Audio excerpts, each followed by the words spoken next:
Well, I know I'm a little late. I was supposed to do this last Friday, but due to the circumstances of my health, it got delayed.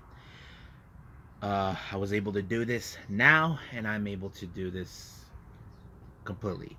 So, as I mentioned before in a special announcement, that we're going to be reviewing the latest Gatoh Move show with the celebration of Mei Suruga's 5th anniversary of her debut that took place on May 29th. Uh, she's part of the main event. Her opponent is none other than Momoka Hanazono, who's also her tag team partner known as Momo Ringo. And then we move on to Stardom's New Blood 9. As you know, we got some new wrestlers are making their debut. Certain wrestlers are being in certain matches and whatnot, so this is something very cool to watch. And of course, we got AEW Rampage. Even though I attended the show, I haven't yet to release the entirety of me going to the events. I will be doing that as soon as possible. However, we also will end the reviews with, of course, the NXT Level Up. So we're going to see who levels up in this particular episode. And then we cap it up with some news updates to tell what's been happening in the world of pro wrestling. So, let's get ready for another episode of Deleted Wrestle Zone.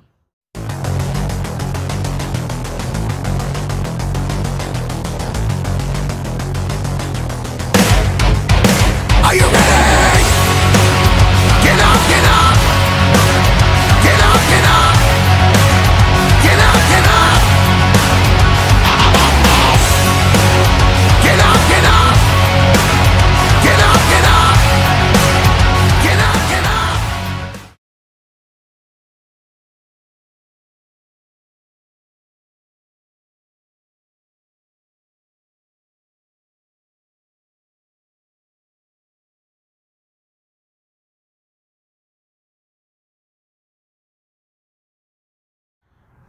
Welcome everybody to Deleted Wrestle Zone, all things that is pro wrestling with AEW, NXT, New Japan Pro Wrestling, Impact Wrestling, the National Wrestling Alliance, various promotions, wrestlers, matches, and championships. I am your host, J-Rod here. So, let's begin with Gatoh Move with the Mei Suruga 5th anniversary of her debut that took place on May 29th. Now, this was later broadcast and streamed this past Friday on YouTube if you guys have it, so you should check it out. Now, we had an exhibition match to start out the show. We have, of course, a brand new trainee named Nonoka, just plain old Nonoka, Nonoka. Now, not much about her. I'm not 100% sure if she was one of Mei Suruga's students, because as you all know, I did talk about how she trained Mei Suruga, so I'm going to presume so. However, her opening match, her first exhibition match, is against Mei Suruga. This one was a very interesting one. However, it ended with, of course, Mei Suruga applying what I think it was a Boston Crab. But however, because the match was done, Mei Suruga wanted to be all mean and hell and all that, and of course Nonoka tried to fight back. I'm not sure if Mei Suruga was testing her or something, because Mei Suruga, like Balinaki would say, she's always up to no good, even though he loves her like a bro, and that's the thing. So I don't know, but we'll see down the line.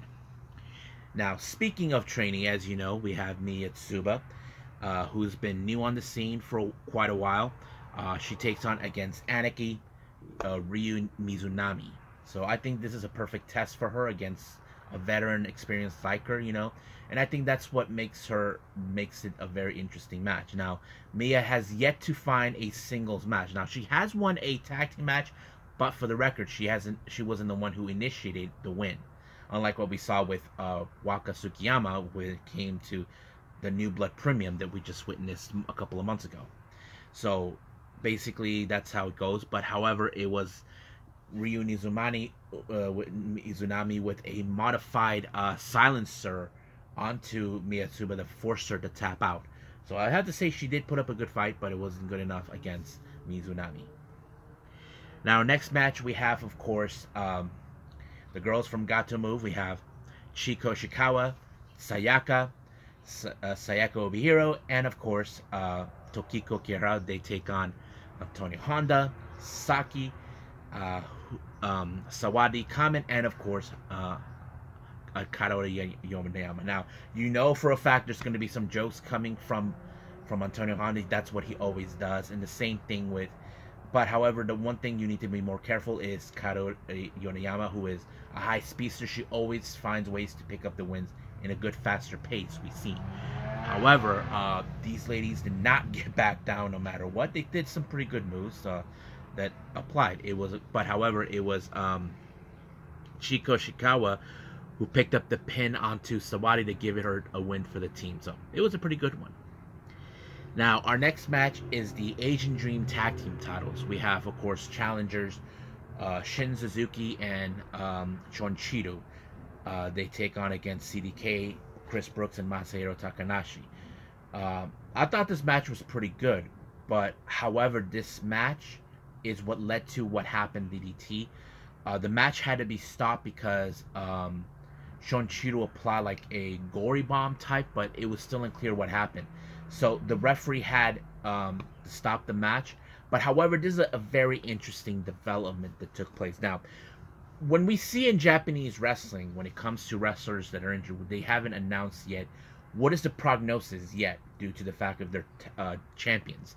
They normally wait maybe a couple of days or a couple of weeks to make that decision, whether if they're able to continue or not. But for whatever executive decision, because of the referee stoppage, they announced Chonchiru and Shin Suzuki as our brand new Asian Dream Tag Team titles. But I saw in the look on both men's face that they're not satisfied with this win, because to them it feels like it's unfair that they were handed over titles. But we got to keep in mind, we still don't know the prognosis, how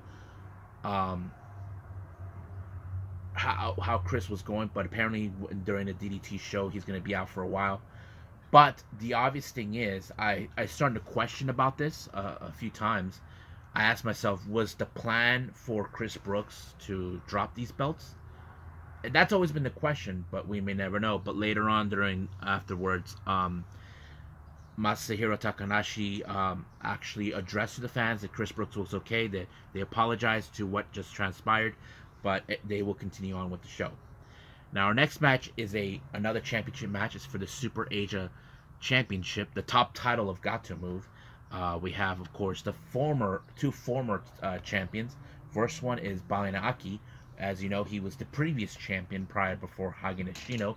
And then, of course, Minoru Fujita, who also won that title, but he lost that to Balina Aki, which is very interesting. So, basically, Hagane had to defend this title against two former champions. But the obvious thing is, now keep in mind, Balinaki has one weakness. He's been unable to defeat Hagane Shino for a very, very long time. Now, he thought that since he was champion, he was going to be capable of defeating Hagane. But however, that wasn't the case. It cost him the title, and Hagane is the champion. But however, it was Hagane with a Renhai who picked up the win onto Fujita, allowing himself to retain the title. So the obvious question is to Balinaki, who's determined to win his title back, what's next? Well, that is a good obvious question, but that's for another time. Now, our main event features, of course, originally was supposed to be Mei Suruga versus Stardom's Miyu Amasaki. Now, the details, it's been unclear, but she was unable to participate in this particular show. Now, I don't know what was the significance of that, or they haven't explained it. But immediately they found a replacement, and it's none other than Mei Suruga's tag team partner that she teams up in Oz Academy, Momoka Hanazono, who together they known as Momo Rinko. Now, I'm a fan of both Momoka. She is a freaking terror in the ring. I mean, with her little creepy little smile that she tries to get away with things, she acts like a child in some capacity. I mean, that's what I think I draw an attention. I don't think she likes to play by the rules or just have a little bit of fun, whatever the case is. I mean, not to mention she is Waka Tsukiyama's partner when they do New Blood events. But it was very interesting, very high speed, very capable. Not to mention she brings out the bubble, tries to drown Mei Suruga, and Suruga's like thinking like she's drowning. But however, it was of course a modified jackknife by Mei Suruga that allowed her to win. So it was a pretty good event, and not to mention, they did say that they are going to do a Choco Pro in England, so that's going to be interesting to see. I'm looking forward to that. Hopefully they put that on YouTube as soon as possible. So I think that's pretty much it right now with Gatoh Move. So I think that's pretty much it. Let's move on with Stardom's New Blood 9.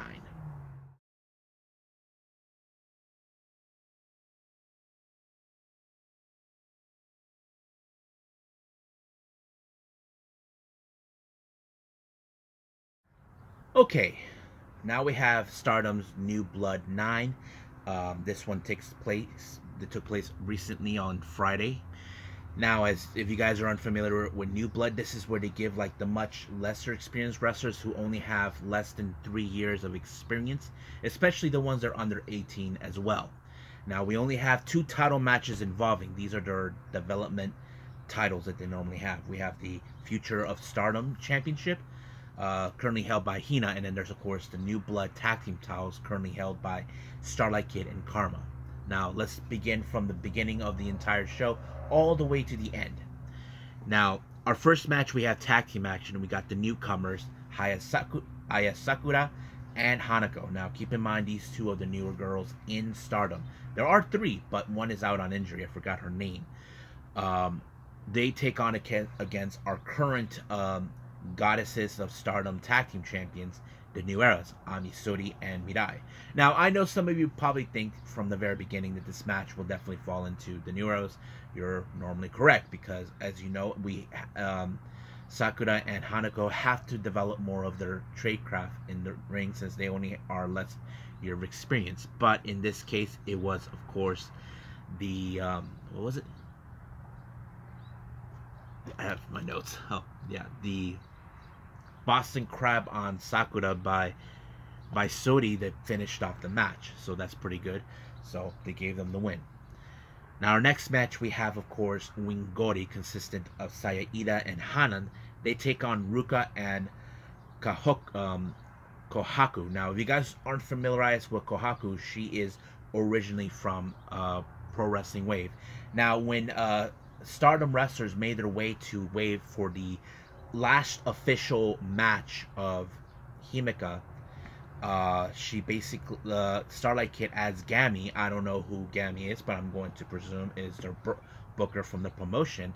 They're asking them to bring in their less experienced wrestlers to the New Blood shows. So basically they accepted the invitation, and Kohaku is amongst those. Now I viewed this match very interesting because Kohaku and Sayaida are almost alike. They like to flex their muscles and all that other stuff. So it's kind of like a battle, okay, who is the smallest but strongest woman in pro wrestling right now. So I think that sets it up. But, however, in this case, it was Hanan who picked up the win on Ruka with the 17 move, and it was done from there. But, however, I saw it right from the beginning that Sayaida and Kohaku are going to definitely get it into basically trying to get in each other's faces. I wouldn't be surprised if the next New Blood event, those 2 will have a one-on-one match, and I definitely would like to see that.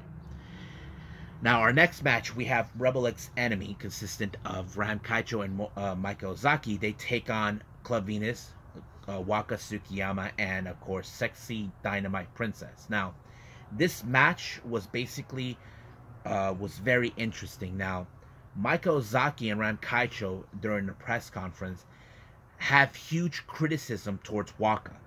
They criticized her, asking her, why did you choose to leave Cosmic Angels if you were so determined to stay with them? So that's always been the case.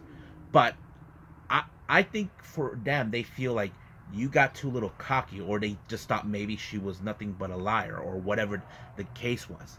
But it seems like they have issues towards her. I think they thought that, oh, we helped you to stay with Cosmic Angels, and this is the thanks you give us, you know, by betraying them. So I think maybe they felt a little insulted for this. But one thing that was insane, as you know, Sexy Dynamite was shaking her little booty, and Ram Kaicho actually fainted. But I knew that this match was going to end when, of course, Waka and Maika were going to get into, Maika Ozaki were going to get in each other's faces. But I think it was Maika who felt very criticized by, felt like, you know, that Waka might have been a hypocrite for what she's done.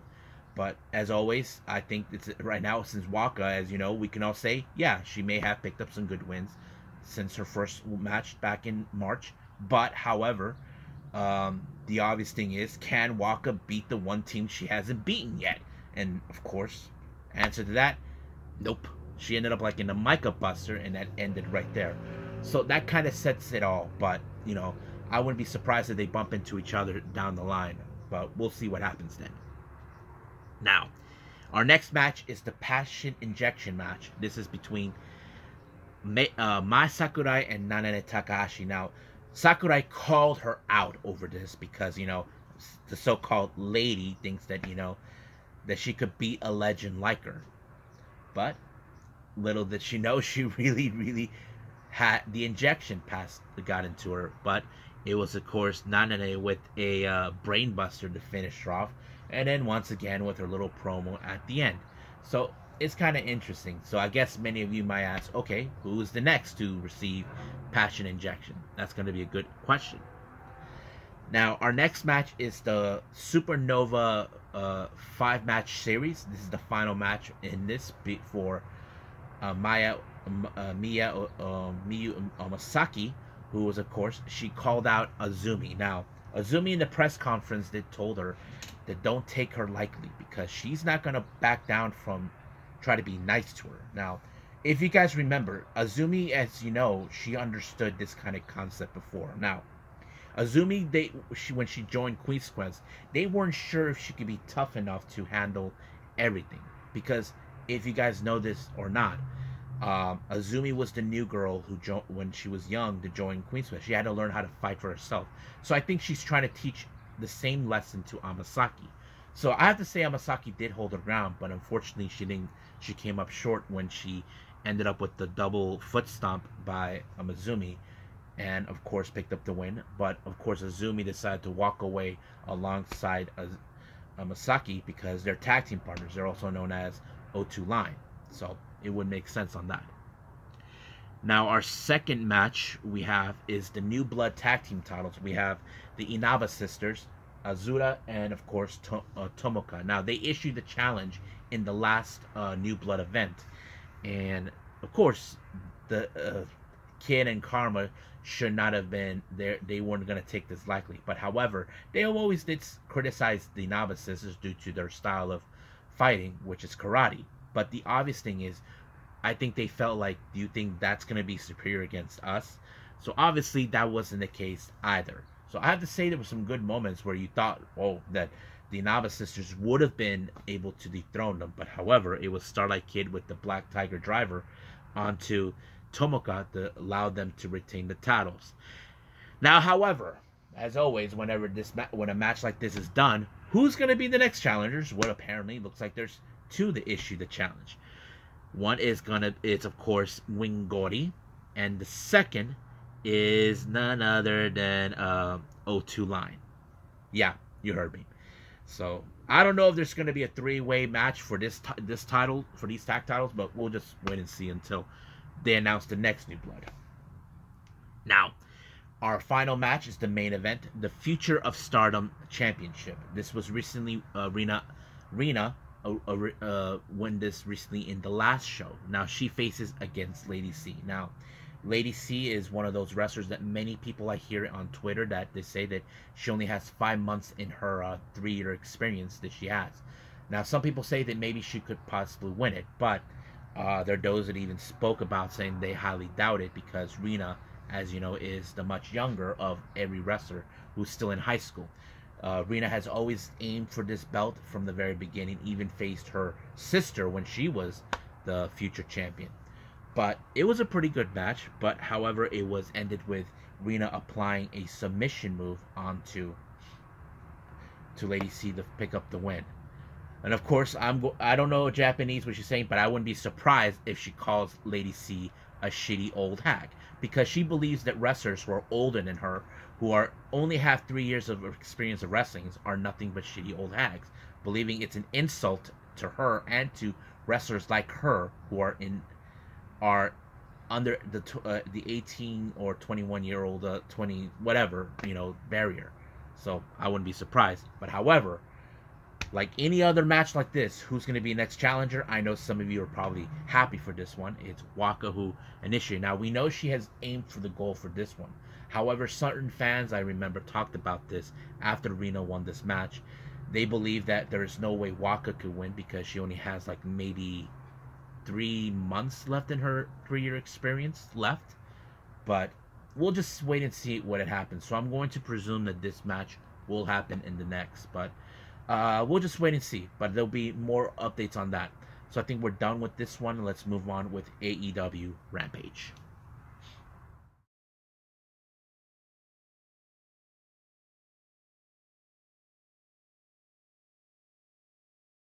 Okay, AEW Rampage. So let's start.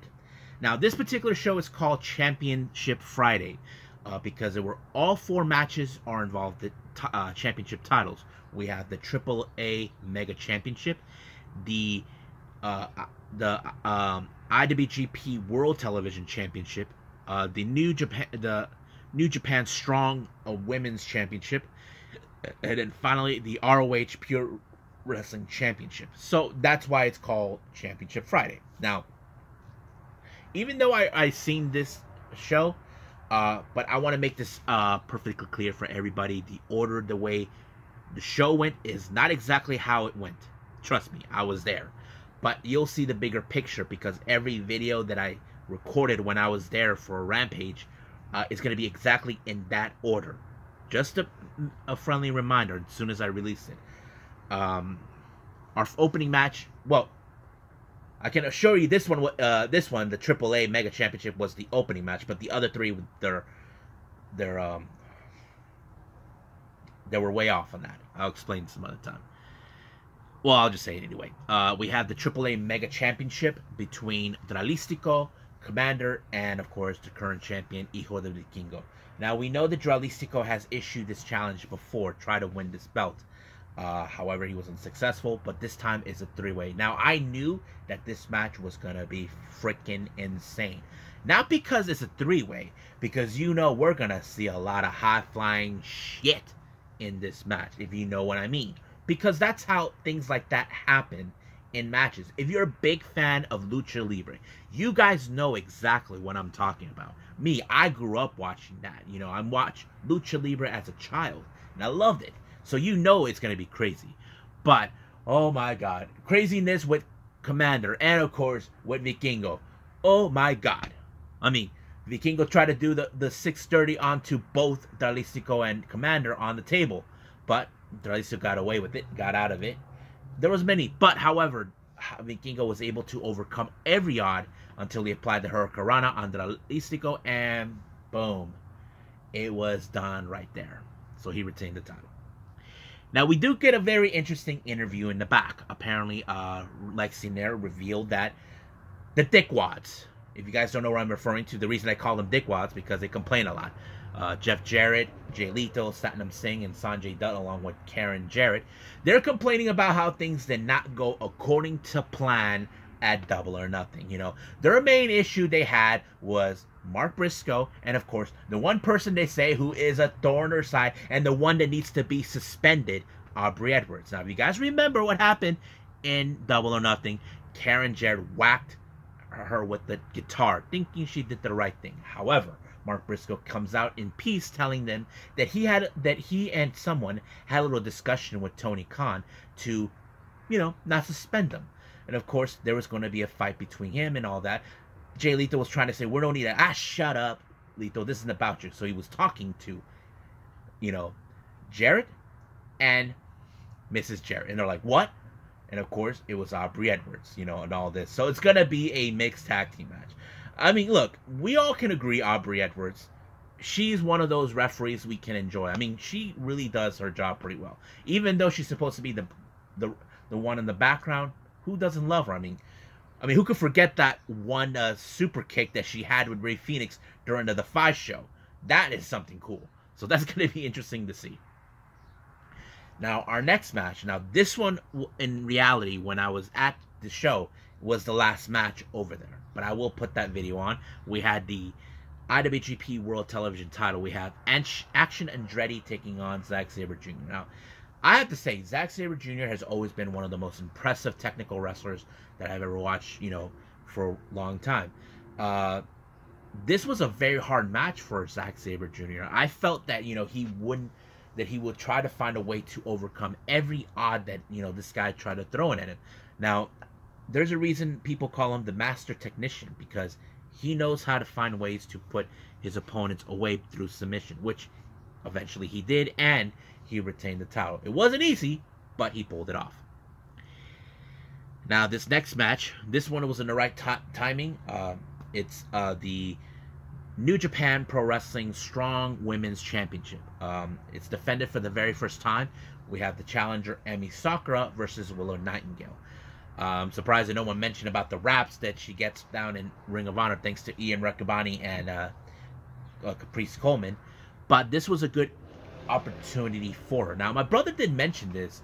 Even though there were plans to have Mercedes Moné to be the Strong Women's Champion, was there a possibility that she would have come to AEW? Well, we would never know. But luckily, we got to see Willow Nightingale. This was not an easy challenge either for Willow, but as you know, Willow has shown she's a strong champion. She even proved it.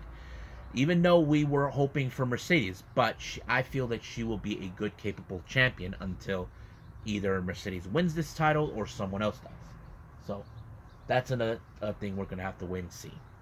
But however, it took a lot of strength and effort for Willow Nightingale to apply the Dr. Bomb to retain the title. Now, I wasn't sure from the distance I saw this match that if Emmy was hurt or minor injury. It's still unclear on that, but hopefully she's okay. Now, our final match, this one was supposed to be the third match when I was there, is the Ring of Honor Pure Wrestling Championship. We have, what's his name? Lee Moriarty versus Katsuyori Shibata. I have to say, Shibata has grown so much as a good champion, a fighting champion.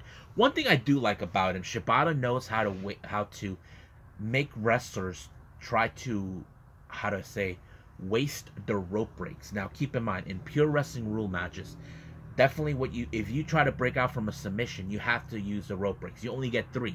He somehow was able to make Lee Moriarty to, waste all those rope breaks until he put him to sleep. Then PK right in his freaking chest, and it was over right from there. Retained his title. However, it appears that someone wants his title back, and that is the former ROH Pure Wrestling former Pure Wrestling champion, Daniel Garcia. Now, I'm sure he's going to say that he is going to be the best technical wrestler in sports entertainment, but he's facing a guy who's been there, done that, and all that. But we'll see how that happens. I don't know for sure if this match could place in Death Before Dishonor. That's the next pay-per-view that takes place with Ring of Honor. So as soon as that happens, we'll find out, and I'll let you guys know. And I think that's pretty much it for AEW Rampage. Let's move on to our last review, NXT Level Up.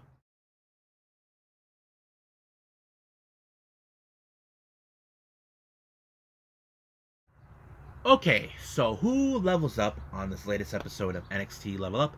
Let's find out. Our first match, we have Quincy Elliott, who we haven't seen for quite some time, returns. The Super Diva takes on against the cocky, arrogant Kale Dixon. Now, Kale Dixon, as you may or may not, he hasn't picked up a win since he debuted. So basically, that's always been the case. Now, some of you may have thought Quincy has this in the bag. Normally, I would agree with you. But Kale Dixon is a very cocky dude. So he was able to pick up a win, but not in the way you expected. Basically, what he did, he used the ropes to use it as leverage to keep Quincy down in order for him to pick up the 1, 2, 3. Ref did not see anything, but the match ends up with Quincy Elliott. And I'm sure he's probably went down the back happy as hell knowing that he got it. Now, we do get a little interview with Kelly Kincaid. Now, there have been a lot of talk about this particular subject. Now, as you know, this little bromance between both Hank Ledger and Hank Walker has been the talk. Like, some people say, should we fight to make ourselves better? Because it did help Hank Ledger and, of course, Hank Walker.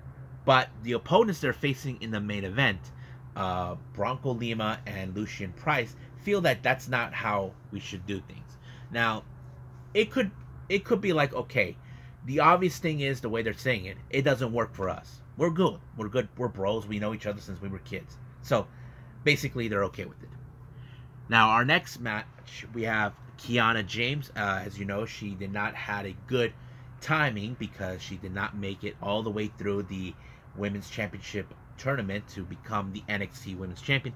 She has to face against Kehlani Jordan. Now, Kehlani Jordan is the new girl on the block, but in this particular match, she came up very short when Kiana James applied a flatliner. Now, this is the match I felt like I was strongly very impressed. Bronco Lima and Lucian Price taking on Ledger and Walker. I have to say, this match was pretty good because you're looking at Ledger and Walker. These guys decided we're going to fight each other. Hopefully, this could help us become a stronger bonding tag team. Now, people can say, you know, including the locker room, like, you guys are crazy. But it did work in their favor because what they did, they showed. We beat the crap out of each other because we didn't hold back. I mean, people who are in a tag team, you know, they have a hard time. Try to pull through. Now, if you guys remember this is something that was discussed by a YouTuber named Karen Watches Wrestling. She made a documentary about Yuka Sakazaki about Mizuki. Like, Yuka did not want to fight her own best friend, but Mizuki was like insisting on her, telling her, show me the best of you. And she did. But basically, it did allow for Mizuki to pick up the win. So I think that's the thing that many people don't understand.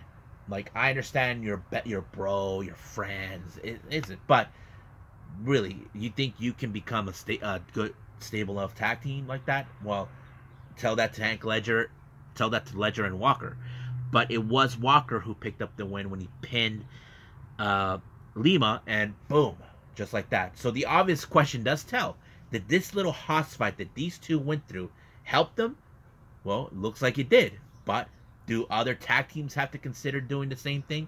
That's to remain unseen until they agree or disagree, whatever the scenario is. So I think that's pretty much it right now with NXT Level Up. Let's move on to our final thing, news updates.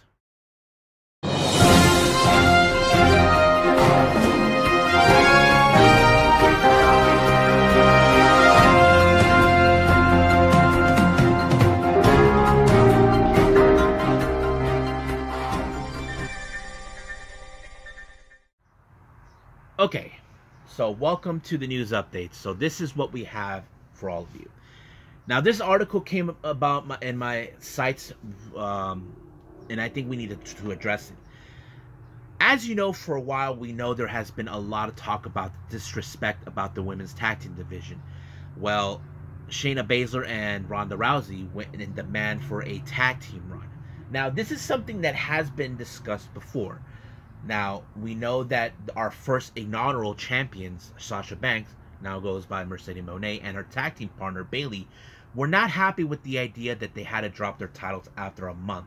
So they kind of protest on that. Many fans and I felt, you guys are literally that are not legitimizing the women's tag team titles completely. Because in our minds as fans, we would have assumed they would have been legitimized after 6 to 12 months, and WWE dropped the ball on that.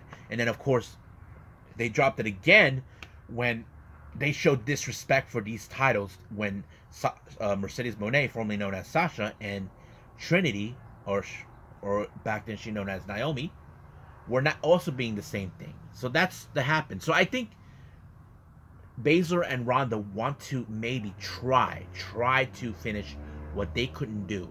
But the obvious question is, will history repeat itself once again? That's another thing that we don't know. So we'll find out once if there's new information. Now, for the GCW event taking place on July on the 19th, I believe, Maki Ito will be making her appearance there. Now, Pro Wrestling Noah has announced that two of their wrestlers, Kinya Okada and Yatsuka Yano, are no longer officially with the promotion. Now, however, the promotion did reveal that there's been terminated a contract on agreements from both sides, from both the management and the wrestlers. So where is Yano and Okada will be heading, that is still unheard of. I mean, they have many options where they want to go. Any promotion, I wouldn't be surprised if they chose to go with New Japan or All Japan or wherever. But I know Yano, he has been a junior heavyweight competitor. He probably will I could definitely see him maybe making a play for Dragon Gate in the future. But we'll see what happens. RevPro has announced for 2 upcoming matches for 2 events. For the Southampton event on the 11th of June, we're going to have Shigehiro Iro taking on Michael Oku. Now, on the 17th of that particular month, for something, Oku will be facing against Trent Seven. So that's going to be good to hear. Now, speaking of wrestlers who left their respective promotion, it turns out Dragon Gate also announced for 2 more wrestlers that announced their departure. That is, of course, SB Kento and Takuma Fujiwara. Now, SB Kento was someone I did not expect that he was a rising star in Dragon Gate. Now, where he might end up, that is yet to be seen, but they do have options where they want to go. So I wouldn't be surprised. I wouldn't be surprised either if they decide to be freelancers. So, I mean, for both guys, from all 4 of these gentlemen. But that's yet to be seen. Until anything is revealed, I'll let you guys know. Stardom has announced for 2 new Blood events, 10 and 11, to take place. Now, the New Blood 10 will take place on August 18th, and as for New Blood 11th on September 29th. So, I wouldn't be surprised if as you know, we did have challengers for the New Blood tag team titles and the future belt been announced, but I'm going to presume maybe those 2 matches will take place on New Blood 10. So that's something I could definitely expect. Wrestling of Revolver announced for 2 wrestlers to make 2 different appearances on 2 different events. For the Ring of Destiny that takes place on the 17th of June, we have Blair Onyx makes her return to the promotion. And then a month later, on the 8th of July, Abaddon from AEW makes her debut. So this is going to be interesting. I can't wait to see what Abaddon is going to do. It's going to be so effing good.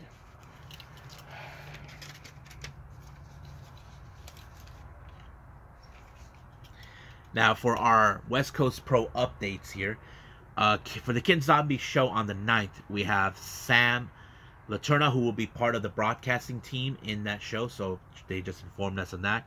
Then, of course, for August 10th and the 11th, for the West Coast Cup, they announced Maxie Impaler will be participating in it. Now, as you know, I mentioned this before, Deadlock Pro Wrestling, or DPW, as announced for their Tag Festival. Guess who just announced to participate in this little festival and part of the tournament? The Best Bros. Yes! I love the Best Bros. I hope they can win the whole thing. I want to see them win the whole damn thing. Sorry. Total fatty. But anyway, like I said, I want them to win. Now, our last update here. As you know, the brand new promotion Spark Joshi Puroresu of America has announced for more things taking place for their upcoming events later on this month. For the Ignite East event on the 11th of June, they announced that Ultraviolet will be involved in this show. But however, they did announce for a match for this particular show, Saki will be facing against Bailey Starks. Now, for their Ignite West taking place on the 16th, Maki Ito will be in action to take on Zeta Zhang. That's going to be killer. Then, of course, we have Sumi Sakai taking on Kid Bandit. So I can't wait to see how this is going to go. I don't know if there's any way to watch it, but if there's anything update on that, I'll let everybody know. But for now, I'm just enjoying what they announced for that. So I think that's pretty much it right now for everybody. So let's just, I believe, call it a day. Well, as I said before, this episode was late. I apologize. I really hate how things have been going for me due to my health. You know, first it was the pancreatitis, now this ear infection has been bugging me.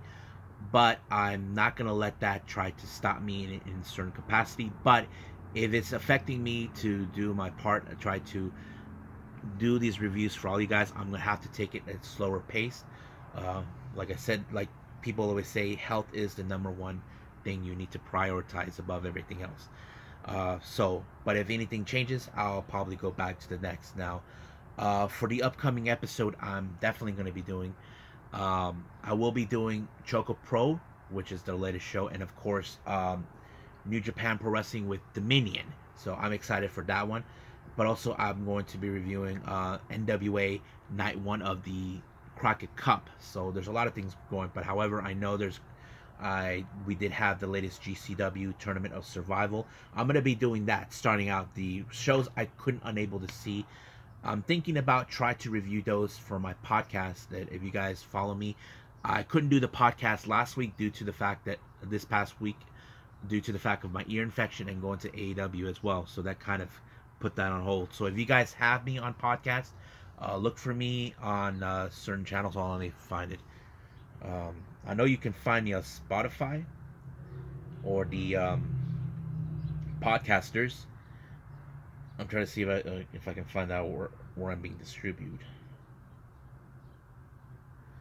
Yeah, so if you guys find me on Spotify, I'll be there. It's DWZ Podcast with J-Rod. So if you guys have Spotify, then you guys will have me there. So I think that's pretty much it for now. I'll see you guys on the next DWZ time. Same DWZ channel. I must bid all of you adieu. So, goodbye. Mwah. And have a nice day. Bang.